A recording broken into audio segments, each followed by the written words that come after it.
All right, welcome back to another episode of Theology Applied. I am your host, Pastor Joel Webben with Right Response Ministries. In this episode, I'm privileged to welcome to the show for the first time Jeremy Carl. Jeremy Carl just wrote a book that actually has had a decent reception, maybe a little bit surprisingly positive, but the book, ordinarily, just from the title, you would think is perhaps a little controversial. It's called The Unprotected Class, How Anti-White Racism is Tearing America Apart. He's dealing with a war, not necessarily a hot, literal war, but a cold war that has been going on for a while in America against white people, that there really is an anti-white discrimination. So we're talking about the war on whiteness. Is this war on whiteness really just a war on Christianity, or are there two wars? A war on Christianity, war on whiteness, side by side, overlapping in some parts, all these kinds of things. The evidences, what are your evidences that you actually lay out in the book that proves your case, that there is an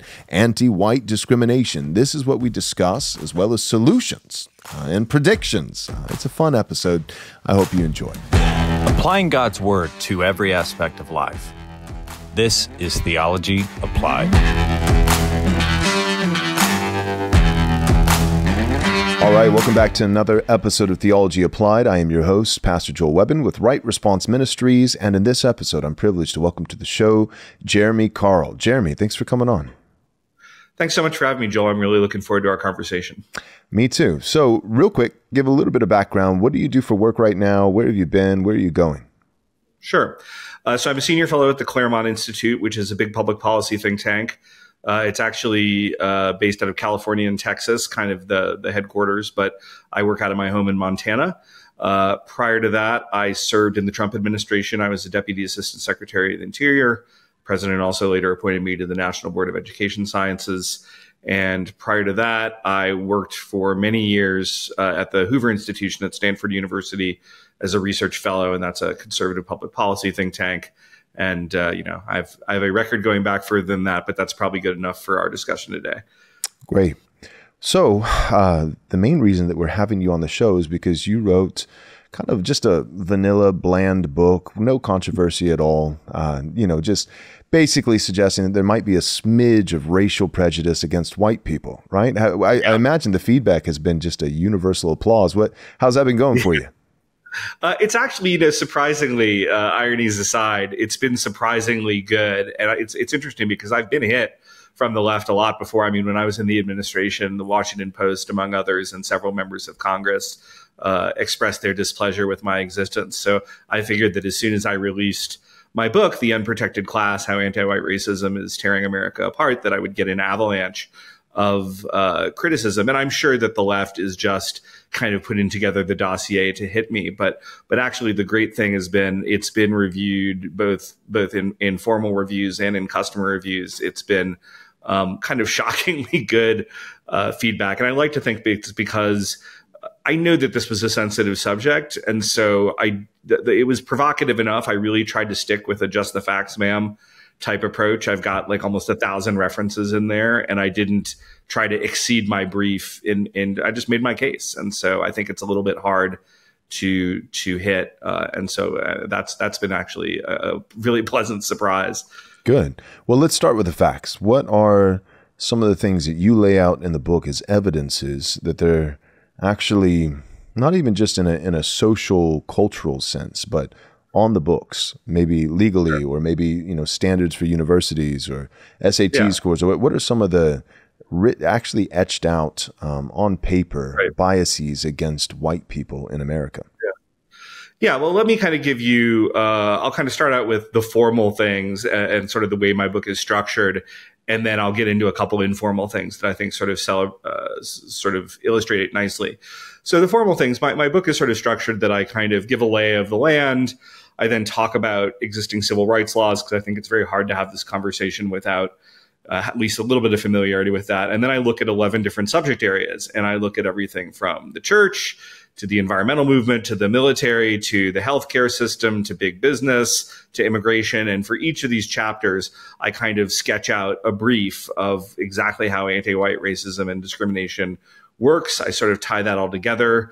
I then have a chapter where I look at the motivations for people to do that, and why I think this is going on, and then make some policy suggestions. So there's all sorts of formal things. Again, we can get into this in the conversation, but everything from affirmative action to overt job discrimination, where people are being told, like, you can't, we have this fellowship and it's only for minorities.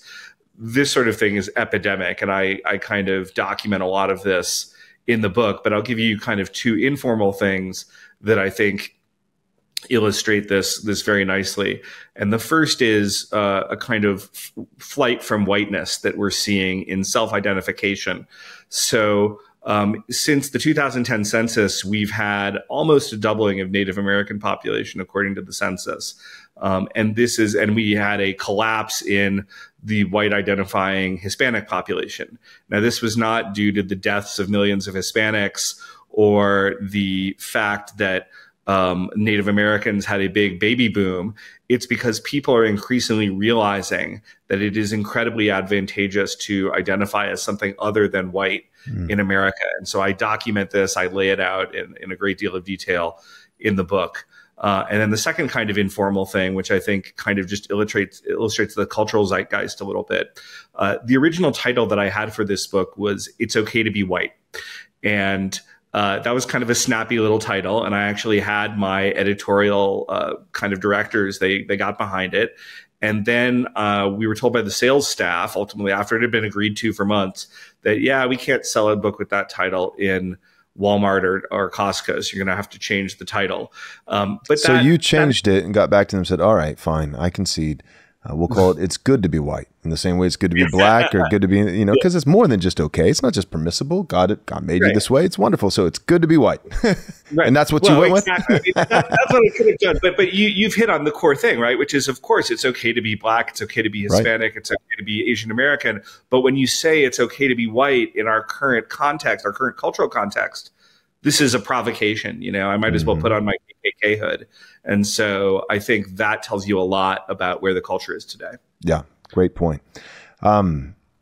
Here's a question. So this is a conversation that's been going on a little bit on Twitter and, behind the scenes privately between conservative evangelical pastors. And so some of my friends and peers and then even mentors, we all recognize that there is a war culturally, politically, and I'm not saying it's a hot war in the same way that people talk about a cold civil war versus a hot war. So I'm not saying that it's gotten to that point. Praise God, not yet. Hopefully never. But there is a hostility and a growing hostility on white people, white America, and the crux of the argument where people kind of find themselves on either side of the aisle disagreeing is this war on white people, for lack of a better phrase, is it synonymous with just a war on Christianity? Is this really just the world as a whole having a sense of hostility towards Western civilization, which is predominantly white, but just really to move it away from just pigment or lack thereof? Right. Is it a global war on Western civilization out of some sense of, the neo-Marxist, right? Instead of, Elon Musk tweeted this out a while back. It's basically the opposite of, instead of the Darwinian might makes right, so the strong, strength equals morality, it's the opposite. It's weak makes right. So if you're weaker, you could be as sinister as all get out. But so long as you're if you're little and you're picking on someone bigger than you, the person bigger than you could have all the virtues imaginable, and you could actually be a complete degenerate. And yet, right now, in a Marxist kind of leaning thought process in society, people just naturally go with the underdog. They just immediately assume that this must be the innocent one, the oppressed one, that weak makes right. So my point is this war, if we could call it that, this hostility, animus against white people, could we call it a war on Western civilization, number one? And then number two, could we call that a war on Christianity? Because most Western countries, are predominantly, or at least historically have been, Christian, and from that have experienced, I believe, the Christian worldview lends towards, maybe not in one generation, but over centuries, that following Christ and submitting to his law and loving him and making disciples, that it lends towards blessing. That's not a prosperity gospel, but I would add the caveat, following Christ, obeying his law, always leads towards blessing in the life to come, and ordinarily leads towards blessing in the temporal world as well. We've seen that over centuries. So is there this weak against the strong in Western civilization because of its Christian faith has been strong and blessed, and then therefore there's an envy? Or the other alternative is, are there two wars side by side, like a Venn diagram, but most of these two circles overlap, like 90% overlap, but there is a distinct war on Western civilization and a distinct war on Christianity, two separate wars, but with a lot of overlap? Or do you see them as one and the same? Yeah. Wow. I mean, there's a lot to tackle in that, and I'll see if I can get to kind of all of it. But I think that there is an element of this, and I think it's good that you've sort of separated them into different wars, because I think that there are different things going on. So there's an element about this that is disliking Western civilization, hating the church. Absolutely. But when we've got folks like Jamar Tisby kind of doing effectively critical race theory in very prominent ways in evangelical circles, I think it's too simplistic to say, well, this is about the church. And I don't know if you've read Vodi Bakkum's book, Fault Lines, which is one that I refer to a lot in my own book. But I think he really kind of diagnoses a lot of this, and particularly this strong versus the weak and everything, as a form of Christian heresy, really, that has crept in to the church, that is fundamentally just incompatible with Christian doctrine, and this notion that you have, I mean, we all, again, I'm a Calvinist, so I mean, we all are inherently sinful from my view, but that is not conditioned on our race. It's conditioned on our humanity. And we don't have any special guilt because of our race. So that's why I think it does, when you look internal to the church and you see all this going on, I think it's too simple to say that this is just coming from a hatred of Christianity. And I think another kind of a data point in that favor is, I think a lot of what we're seeing right now in the anti-Israel protests in these universities is fundamentally downstream of anti-whiteness. So, I mean, yeah, there's probably some Arab protesters there who really just don't like Jews, but the nice middle-class American young women who are sitting, in those protest camps are not doing so because they read Der Stürmer and the autobiography of Adolf Hitler, Mein Kampf, and they were somehow influenced by them. It's because they're seeing, the Israelis, who are of course Jews, they're prosperous, they're Western, they're white, and therefore they're oppressors. And the Palestinians, who are brown, and again, this is their taxonomy. Obviously, if you go to Israel, you don't see this is not really the case, and therefore they're oppressed. And so that's why I think that really whiteness is kind of driving the train here, and we need to be honest about that. Amen. Yeah, I completely agree, and I've landed on that side of it. I threw out two options, and I fleshed the first one out, much more thoroughly. But at the end there, I said, the second option is, two distinct wars, not one and the same. War on whiteness is war on Christianity, but a war on whiteness and a war on Christianity with a lot of overlap, but still two distinct battles going on. And that's the position that I've landed on. And I have some pastor friends, and they really are friends, guys who I have learned a ton from, respect immensely, and love immensely. But I appreciate that you brought up Israel, because I think that that's actually a good case study that proves that these two hostilities against Christianity and against whiteness, for lack of a better word, are distinct. They're two separate things, because one of my friends that I greatly respect, a pastor, he said that the hostility towards Israel is because he lumped it into, yes, of course, Talmudic Judaism is not Christianity, but it's Christian adjacent. And so, he used a phrase, he said, there are plenty of perversions in the Talmud and this and that and the other. And they've, the whole religion, in many ways, it does rest on the central focus of a rejection of Christ as the Messiah. That's one of the core tenets of Judaism, is we are not Christian. He said, but their Torah observance, which is the Old Testament, that gives off a whiff of Christ. And so the reason, and that's the phrase he used, was a whiff of Christ. And so he said, the reason why people are against Israel is that's still because the war is, there's not two wars, whiteness and Christianity. There's one war.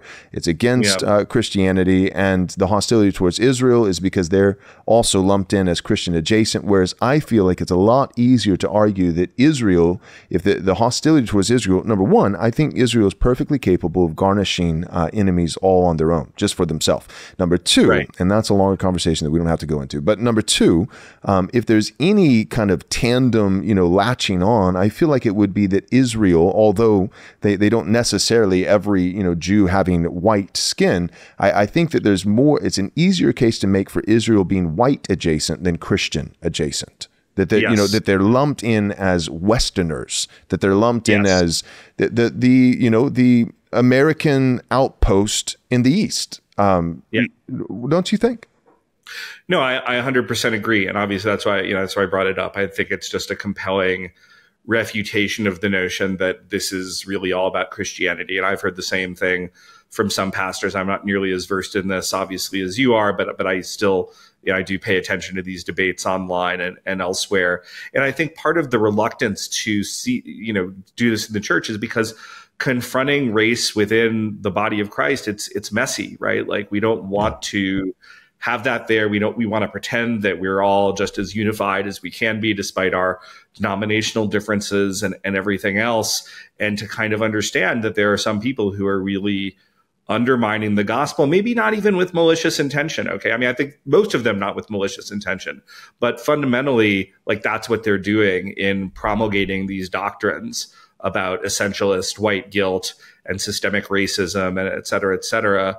We want to pretend that that's not there, but I think unfortunately it is there. At Private Family Banking, our mission is to help you set up your own privatized banking system so that you can prosper and pass along tax-free wealth to the next generation and teach them to be financially responsible with that wealth. Your system will guarantee positive and continuous growth of your money, income tax protected for the rest of your life and beyond. Additionally, you will create a pool of capital that can be used to grow additional wealth using the same money in more than one place at the same time. For families, investors, and those near or already in retirement, your system will provide a buffer against market volatility to help you avoid selling off your investment portfolio during prolonged market downturns. Now, for those who are struggling with paying off high interest-bearing credit cards or car loans or student loans, there's no worries. We'll teach you how to use your private family bank to accelerate the payoff of your consumer debt, including a monthly step-by-step guide. Turning post-mill thinking into post-mill action with private family banking. Now that's a good thing. Find out how this powerful approach to a multi-generational wealth building can work for you and your family by emailing banking@privatefamilybanking.com. You'll receive a free ebook and a link to schedule your free 30-minute consultation today. Are you a Christian struggling to find companies that align with your values and beliefs? Well, then Squirrelly Joe's has you covered for all your coffee needs. All of their coffee is hand-selected and roasted fresh every day by a family of fellow believers. Try them out and you'll savor exceptional coffee while knowing that your investment supports a company committed to following God's teachings and upholding truth and righteousness, ensuring that your hard-earned money contributes to the growth of God's kingdom. Stop giving your hard-earned dollars to pagans who support evil. Right Response listeners have access to an exclusive deal. Your first bag of coffee is free. All you have to do is cover the shipping. So head on over to squirrellyjoes.com/right response. Again, that's squirrellyjoes.com/right response to claim your first free bag of coffee today. So you said, as you were kind of outlining for us earlier, this is maybe 15 minutes ago, you were outlining basically the order, the logical order that you laid out your book in. And one of the things that caught my attention that you mentioned was that you tried to spell out, and I'm sure you did it carefully, trying to avoid just outright speculation, but not just evidences of a anti-white bias, whether it be with universities or what have you, or medicine or whatever, but you also tried to get to motive. Why? Could you talk a little bit about that for us? Yeah, absolutely. And as I say in the book, anytime you get into motives, nobody can know the human heart. So you're obviously engaging in a speculative activity. So I kind of put that in as a big caveat, even though I marshal, it's not just like, oh, this is my opinion. I mean, I marshal a ton of evidence in support of it. But fundamentally, kind of here's my motive that I would sketch out. It's really, there are spiritual elements of that. And although I think they're secondary, they're useful to talk about. But I think fundamentally, this is a material motive, and that motive has been a motive that we've seen in a lot of human conflicts, most human conflicts over history. And to oversimplify, whites are at least perceived to have a lot of resources in our society. They own even American history in a certain way, if you want to talk about that. Again, I'm oversimplifying.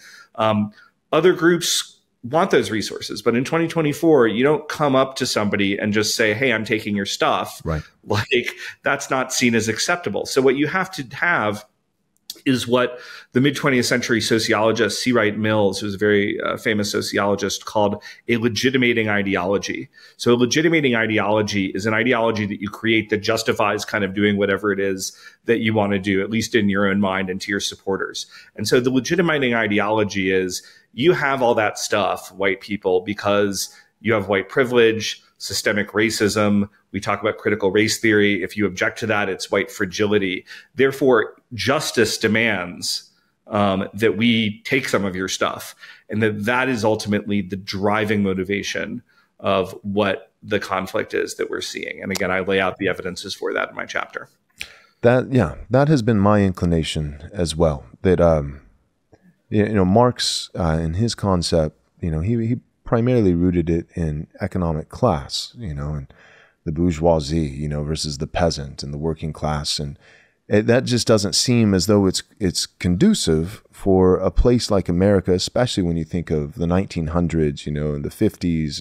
And when, yes, there is a disparity between rich and middle class, but in a world where the economy has been so strong, the middle class just don't have that much to be angry about. So it's like, hey, okay, my boss makes more than me, but I still own a home and a car and 2 weeks of vacation, and kids are playing on the lawn, and I'm just not angry enough to quit my job and riot. And so, but given America's unique history and its origin, economic class warfare, where everybody who makes less than $60,000 unites, despite all their other differences, that probably isn't going to work. But to make it about race and past injustices, that with America's history, that has some explanatory power. That one might work, and so that's why we say neo-Marxism, because it's the same basic concept, but reapplied with different metrics.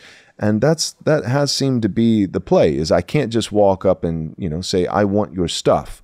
I have to walk up and give a reason, an ideology, a reason why you shouldn't have your stuff and why I should. And it very much does seem as though that's a lot of what's going on. So maybe here towards the end, anything else you want to say, leave it all in the field. That's what I tell my guests. Leave it all in the field, But what did you get to any solutions in your book? What do we do?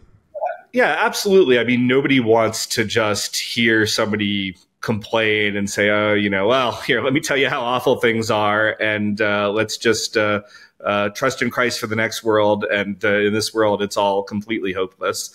Now, actually, theologically, that's arguably a defensible proposition. But I do, of course, suggest things that we could do. So I have 6 formal and 6 more informal the kind of solutions that I put forth in my book. I won't go into all of them here just in the interest of time, but I'll give you a few of them. So a couple of them on the sort of fall into like, how do we cohere a new American identity that's a more unified identity? So the first thing you got to do is you have to get control of your border, which means you have to kick out every illegal alien that's in the country to the best of your ability. And you've got to pass strict immigration laws. Once you do that and you get a little bit of control of the situation, then you can kind of pursue what some scholars would call ethnogenesis. That would be kind of the fancy word, or a kind of a more intuitive word that I kind of like that was used by a multi-ethnic Canadian scholar in a recent book named Eric Kaufman, is called white shifting.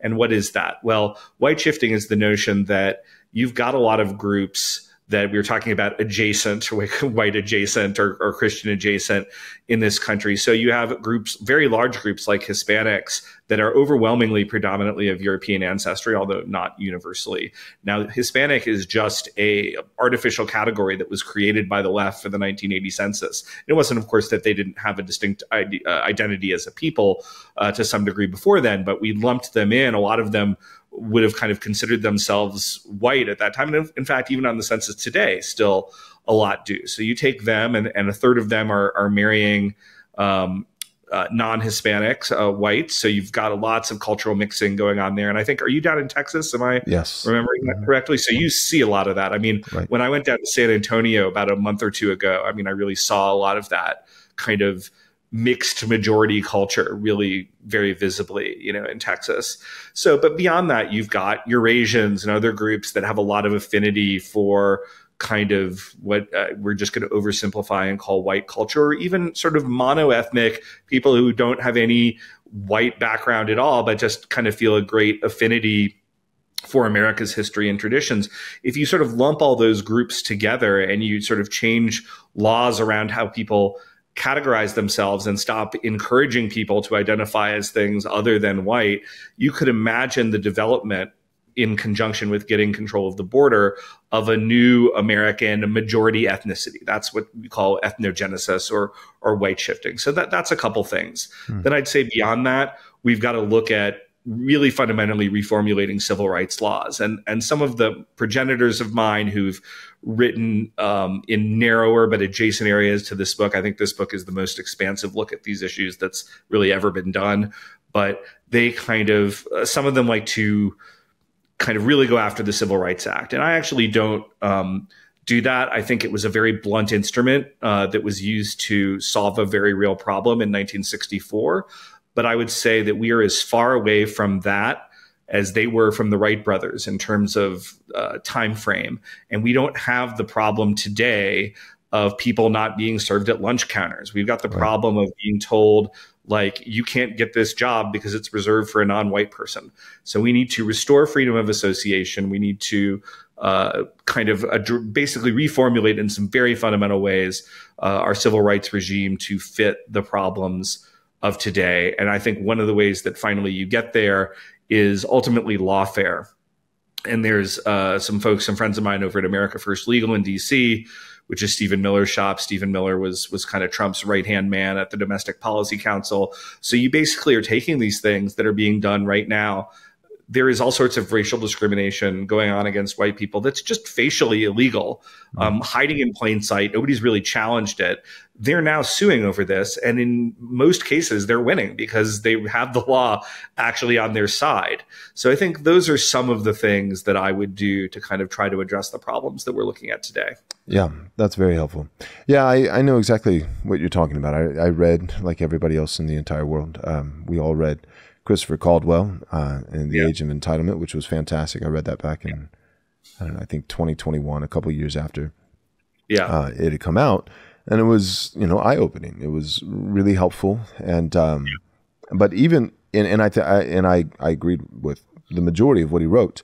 But then later reading, some follow-up, different things, I heard some decent cases being made for, well, maybe the Civil Rights Act was not the worst idea in the world, but maybe the worst part about it is that it would just remain indefinitely. That there was a temporary problem that needed a strong but temporary solution. But the problem is that what happened is it just lingered and just stayed around forever, and then all of a sudden, the Civil Rights Act becomes the it ends up paving the way for LGBTQ rights and all these other things that were not the point. So Yeah. Yeah, absolutely. And I'm glad that you brought that up because this is, again, something I talk a fair bit about in the book. So you have the act, and then you have everything that followed on the act. And I actually think that that's been much more damaging than anything in the act itself. So there's a bunch of stuff that the deep state or the administrative state or whatever you want to call it latches onto, makes a bunch of rulings that are not in the statute. And if you go back and actually read the original text of the debates around the statute, it was really clear that they did not intend for anything like that to be in the statute, but they just put it in. And then you have times where the Supreme Court does really bad things and then actually tries to sometimes correct them only to be shot down. So the most kind of famous case I write about in my book is Griggs versus Duke Power. It's a 1971 case that has, average person doesn't know it, but it has huge effects on what we do. And that is where a doctrine called disparate impact is invented out of whole cloth. And that basically says, I'm oversimplifying for any lawyers who are listening, but it says, if you have a job hiring process and it winds up with a substantially non-identical to your population size hiring result, that it is said to have a disparate impact on the groups that are underrepresented. And therefore you have to jump through all these hoops to kind of show that there was a big business necessity. And it doesn't matter, even if there's no intent to discriminate. And there was no intent on Duke Power's part to discriminate, or at least none was alleged or proved. The Supreme Court says in 1971, it doesn't matter. Now, that ruling turns out to be so radical that in 1989, the court does something very unusual, which is they fundamentally kind of walk it back. They decide in a case called Ward's Cove, they basically dramatically raise the threshold that you have to prove discrimination in this case. And so that should have fixed it. But at that point, the civil rights groups, establishment, freak out.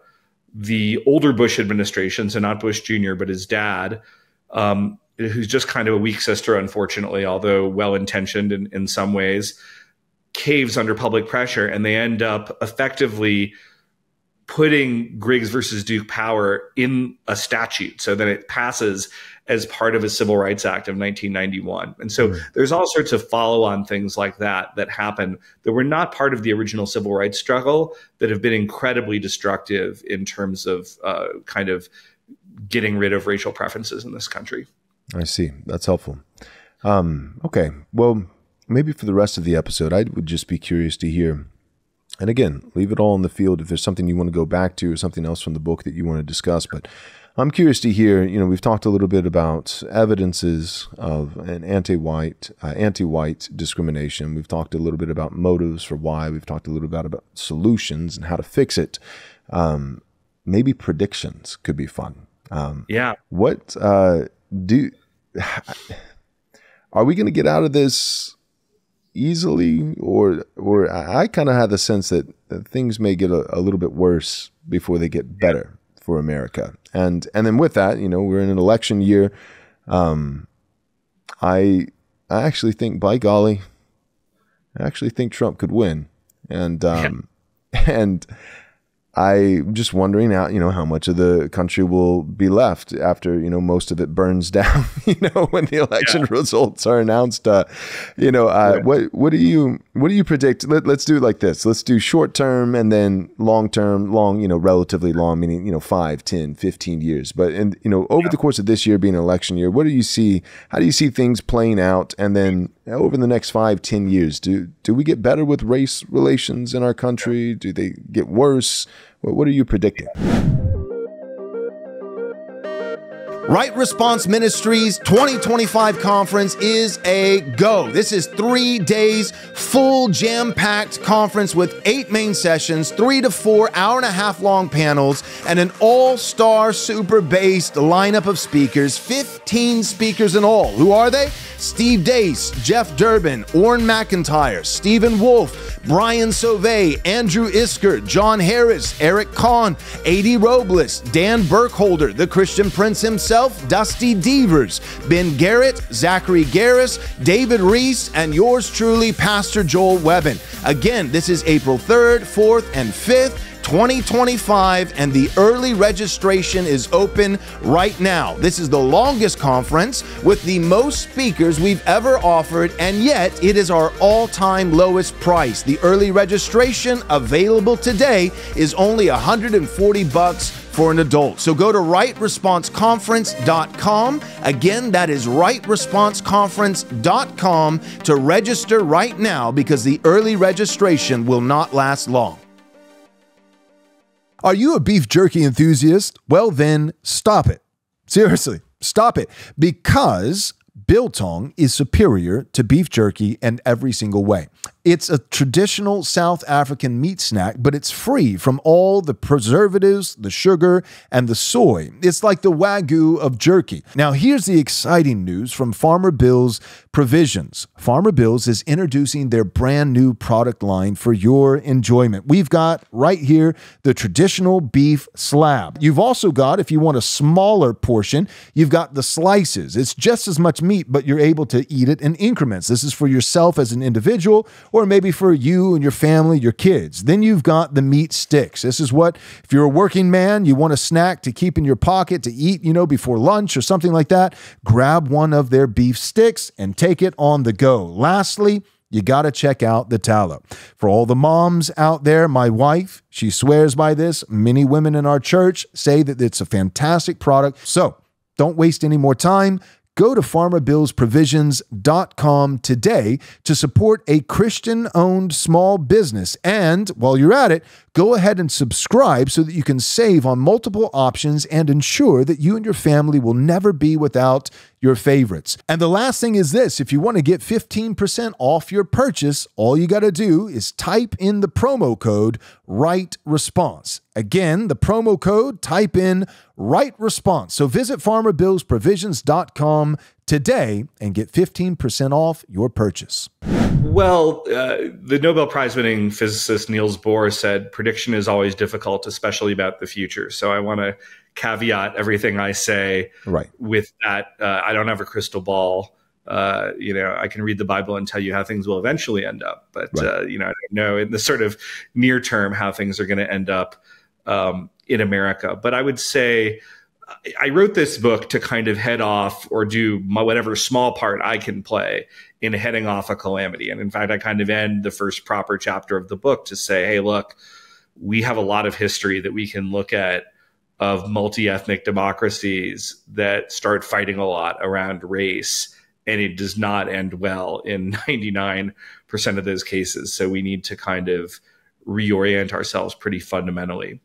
I think the good news is that if we play our cards right, there are an increasing number of people who recognize this is a problem and we need to do something. And you kind of touched at the beginning of our conversation about saying, hey, what was the blowback, et cetera. And I said, actually, a little less so far than you'd think. And I actually think that's just even in the time I started writing this book 2 years ago, when I kind of first took up a pen. And of course, I've been thinking about these issues for years. In fact, I've used the analogy in some other interviews that it was a little bit like Jonah, where God told me to go to Nineveh. And I said, no, I don't want to preach to them about their sin. I'm just going to kind of go move to Montana here and mind my own business, et cetera. Mm-hmm. And then they sent the fish and it swallowed me. It spit me up on the beach and said, hey, why don't you go to Nineveh? And I said, okay, God, I'll do it. So there's a little bit of that. I mean, I was reluctant to even touch this book, which is an idea I'd had for a long time of doing it. And then finally, 2 years ago, I just sort of said, okay, it's not being done. Nobody else has kind of really come forward. So I'm going to go do it. But even in the time I've wrote the book, when I started, I was like, whoa, this tightrope is really narrow and the crocodiles below there look kind of scary. And as I've gone through to the point of publication, people are saying, wow, this is really well timed. We've got very mainstream figures on the right, like Tucker Carlson and Charlie Kirk, two of the endorsers of the book, or Matt Walsh, who used the term, talk about anti-white racism pretty freely. We even have Trump in remarks last week that didn't get a lot of attention, but I'll hopefully be amplifying, talking. He used the term anti-white and said, hey, that's not okay either.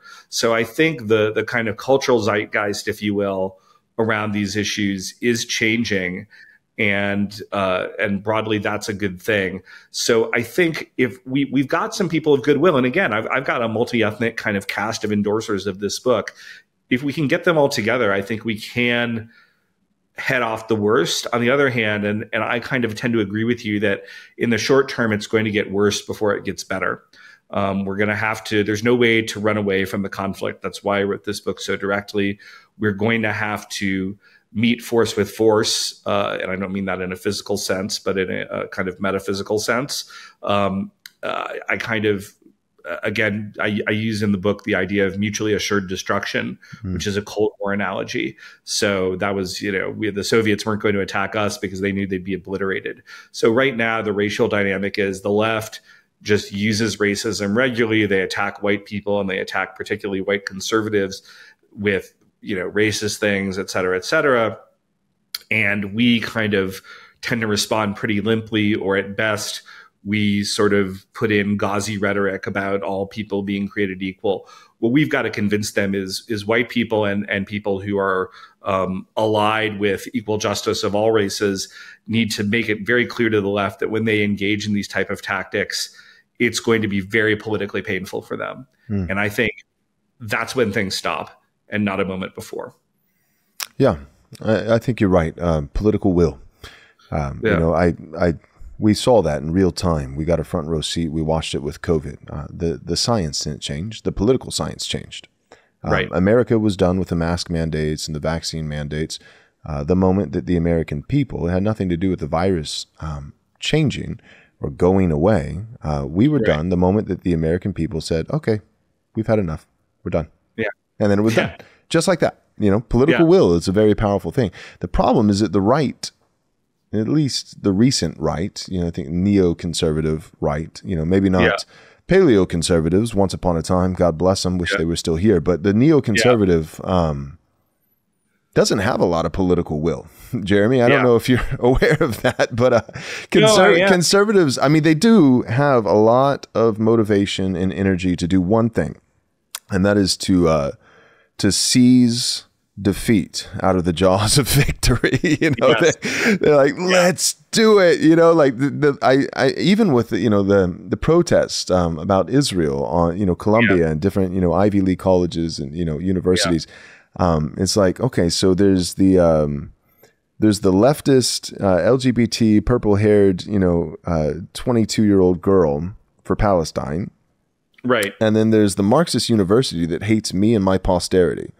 Right. And so here's the left and here's the left. Right.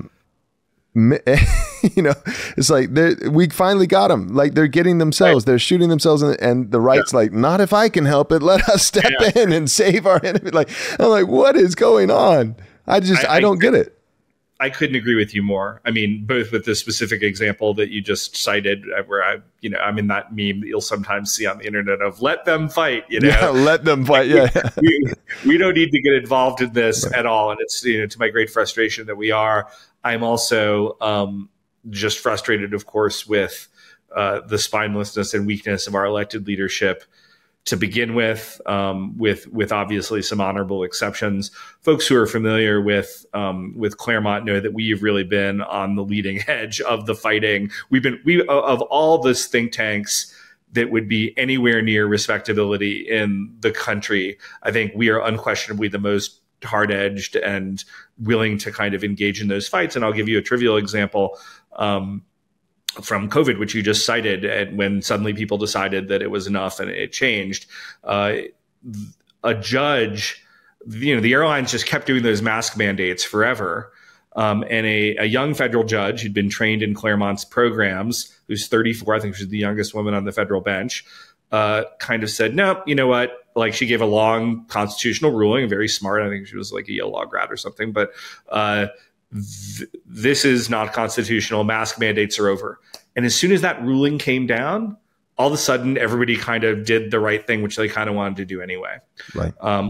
Which I think also points out the importance of political leadership, because that one thing in that area just flipped things, and every airline got rid of their mask mandate. So that's the sort of leadership that we need. I agree. So we need political will, we need leadership, we need courage. What you're describing is, leaders stepping out on the front lines, And then often, not always, sometimes, you stand up alone, right? Sometimes you're Shadrach, Meshach, and Abednego. And it's like you stand up and like, all right, everyone stand up with us, and no, it's just the three of you. And and maybe God saves you, maybe he doesn't. But often, or at least a decent amount of the time, you stand up and you find out there's a bunch of other people who are thinking the same things. They just didn't have the courage to say it out loud. So there really is that. But there's, I think, one other piece in terms of winning cultural battles. There's a lot of players, I think of like a chessboard, and kings would play chess, and think of it as military strategy and honing their senses and those kinds of things, getting a lay of the land. There are different pieces on the board. There are leaders, there are pawns, but there are also pieces that they're not necessarily the leaders. They're a leader of sorts, maybe, but they're not necessarily the primary leaders, the generals and, of the army, but they're the ones who are getting out there and, taking a ton of fire, that allows, a whole platoon over here to go and gain cover and strategically position themselves. They're the people who are maybe a little bit outside the Overton window who are pulling it, while there are other guys inside, who are pushing. And I think we've seen a lot of that since 2020, that we've seen a lot of guys who are a little bit further out there. It's like, okay, that guy is to my right.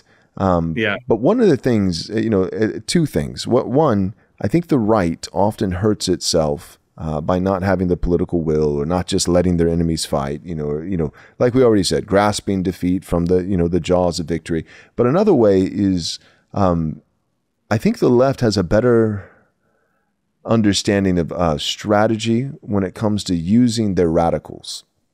The left, I think, is able to use their radicals. And I don't think it's just because, if the left didn't have double standards, they'd have no standard at all, or because they have no virtues or they have no principles. No, they do. It's just in the opposite direction. Everything they're doing is in their mind, it is virtuous. They have convictions. They have an ideology. They have virtue. They have all these things. But they also, I think, have more determination. They are willing to, they want to win. I think the right sometimes is just too committed to be beautiful losers. You know what Absolutely. I mean? And Christians, evangelicals especially, like Trump, he wouldn't be an elder in my church. I'm not even sure if he'd be able to pass a membership interview, but he will have my vote. And I make and not even with my nose plugged. I will vote for Trump, and I'll sleep really well that night. And be just fine with a clear conscience before the Lord, knowing that I don't idolize Trump, I don't worship Trump. I'm not even sure if he's a brother in Christ. I hope he is, but I wouldn't bet my house on it. But I think that the people on the right, and especially Christians on the right, are unable to think. They're unable to categorize. They struggle with political theology versus soteriology, or something, and it's just, and that the outcome is just beautiful losers. It's going down with the ship, while standing in a salute, and just face of flint, and what do you think about using, so the concept, no enemies on the right, maybe not to the, but on the right, and I think of, the things that I can say today. If I had said these things in 2017, it's over.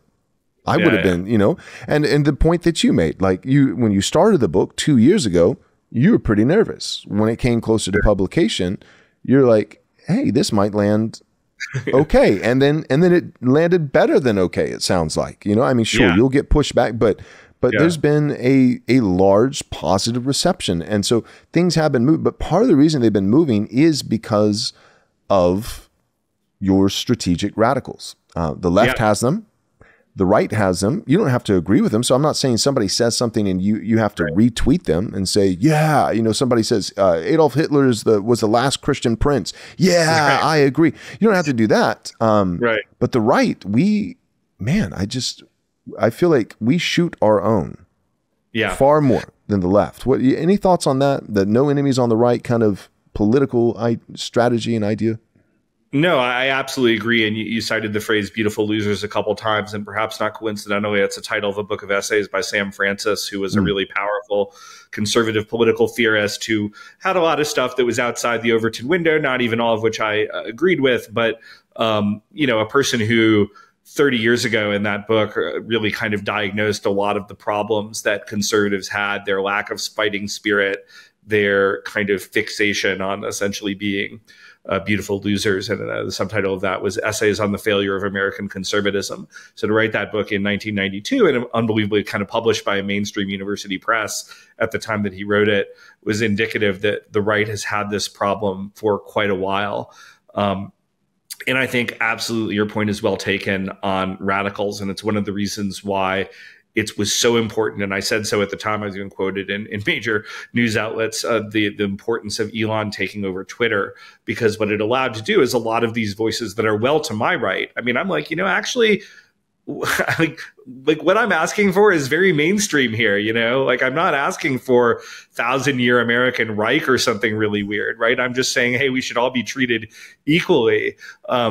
But what it actually shows when you have those voices back in the debate, as opposed to being taken off the playing field, as all the other social media sites had done and Twitter had done before Elon bought it, is I can say, hey, look, there are these crazies to the right of me. And I'm not kidding. I mean, of course, a lot of them really are kind of crazy. But the left can see, actually, those people actually have a lot of following.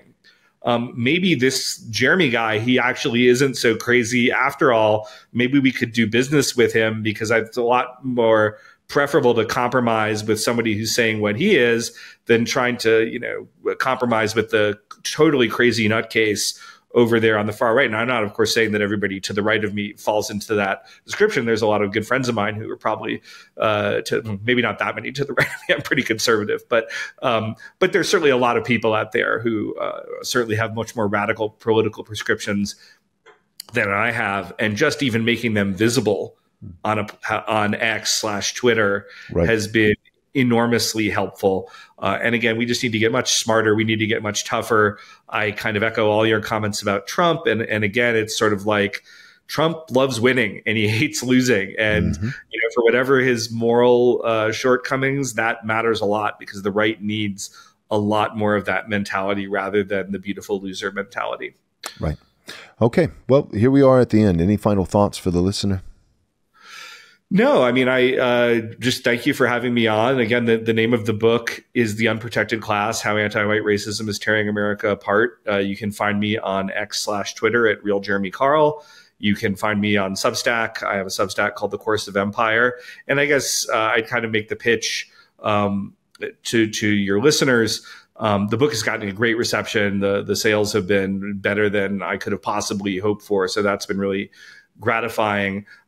But even if I hope that you've been, folks have been really swayed by my arguments, but even if you're like, well, I don't know about this element of what he said, if you buy a book like this, you don't make me rich, unfortunately. If you know anything about the publishing business, it's pretty marginal for my net worth, but it does send a signal to publishers that, wow, there's a market for people who are interested in this. We should have more books like this. And so that way people like me are not alone out on an island, but we've got more people making these cases in different and hopefully even better ways, in the future. And so these discussions become much more a part of the mainstream and much less something where I'm having to move the Overton window. So that's what I'm trying to do. And I appreciate being able to talk to you about that. Absolutely. Well, it was, we appreciate it. It's an honor to have you on the show. In that vein of strategy and signaling to publishers that, hey, the public wants more of this, where would be the best place for them to get your book and to leave a review? Amazon or what? Amazon is always best, although I would say that if you can leave, certainly to buy, because I think that's where most people are buying, and then if more people are buying it, more random people just sort of see it on the algorithm. Right. So that's good. But also certainly, especially for reviews, I've already got a significant number of 5-star average Amazon reviews. So if you read the book and like it and want to go on barnesandnoble.com or Thrift Books or whatever, that's fantastic. And certainly if you buy on those platforms, that's also fantastic. Or your local bookstore. And I think because of the early sales being so good, more and more local bookstores will probably be carrying this. So, buy it wherever you like, as long as you buy it. I promise it's not going to add more than a few dollars, sadly, to my net worth, but it does get the issue out there. And that's really why I wrote it. Great. Well, thank you, Jeremy. Keep it up, the good work. We appreciate it. Thanks so much for having me on.